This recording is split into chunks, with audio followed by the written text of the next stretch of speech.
নমস্কার বন্ধুরা, Bengali food and কিচেনে তোমাদের সবাইকে স্বাগত জানাই। আবারও চলে এসেছি একটা দারুণ রেসিপি নিয়ে।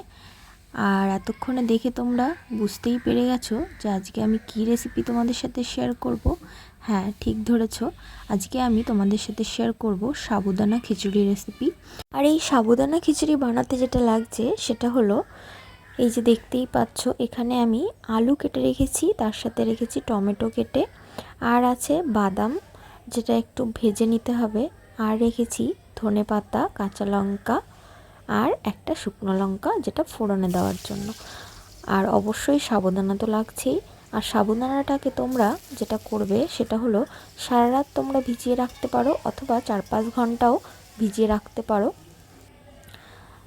তো এই যে দেখো, ভিজিয়ে রাখার পর কিন্তু সাবুদানাগুলো একদম বড় বড় হয়ে যাবে আর গায়ে একেবারেই জল থাকবে না। সেই মতো অবস্থায় কিন্তু সাবুদানা খিচুড়িটা বানাতে হবে। আর এই যে দেখতেই পেলে, আমি আলুগুলোকে সুন্দর করে ভেজে ফার্স্টে তুলে রাখলাম। আর এবার কড়াইতে তেল গরম করে আমি দিয়ে দিলাম একটা গোটা শুকনো লঙ্কা আর তার সাথে একটুখানি জিরে। আর তারপর এই কাঁচা লঙ্কাগুলো যেগুলো কুচি করে রেখেছিলাম সেটাও কিন্তু আমি দিয়ে দিলাম। আর তারপর দেখো, কেটে রাখা টমেটোগুলোও একে একে দিয়ে দিলাম। আর তারপর একটু নেড়ে চেড়ে সাবুদানাগুলো এর মধ্যে দিয়ে দিতে হবে। সাবুদানাগুলো হতে একটু টাইম নেবে, সেই জন্য আমি একেবারে ফার্স্টেই দিয়ে দিয়েছি। আর আলুগুলো যেহেতু আমি ভেজে তুলে রেখেছিলাম, সেই জন্য আলুগুলো কিন্তু বেশ সেদ্ধ হয়েই গেছে, তাই আলুগুলো আমি এরপর অ্যাড করব। আর এই যে দেখো, এই মতো অবস্থায় আমি এখানে অ্যাড করছি বাদাম, যেগুলোকে আগে আমি একটু রোস্ট করে রেখেছিলাম, আর তার সাথে পরিমাণ মতো নুন আর ভেজে রাখা আলু আর কিছু ধনেপাতা। আর আমার কাছে এই মুহূর্তে দেশি ধনেপাতা ছিল না, সেই জন্য কিন্তু আমি একটা বিলেতি ধনেপাতা এখানে আমি ইউজ করেছি।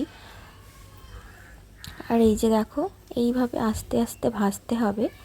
তো এইভাবে তোমরা চাইলে একটু ঢেকে ঢেকেও ভাজতে পারো। তো এইভাবে কিছুক্ষণ পর দেখবে এই যে অতিরিক্ত সাদা ভাবটা কিন্তু একেবারে কমে আসবে, আর তোমরা বুঝেই যাবে, একটা নরম ভাব চলে আসবে।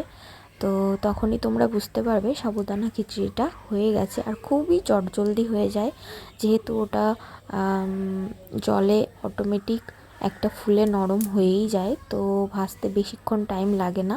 তো এই ছিল আজকের ছোট্ট একটা সিম্পল রেসিপি। কেমন লাগলো অবশ্যই জানিও।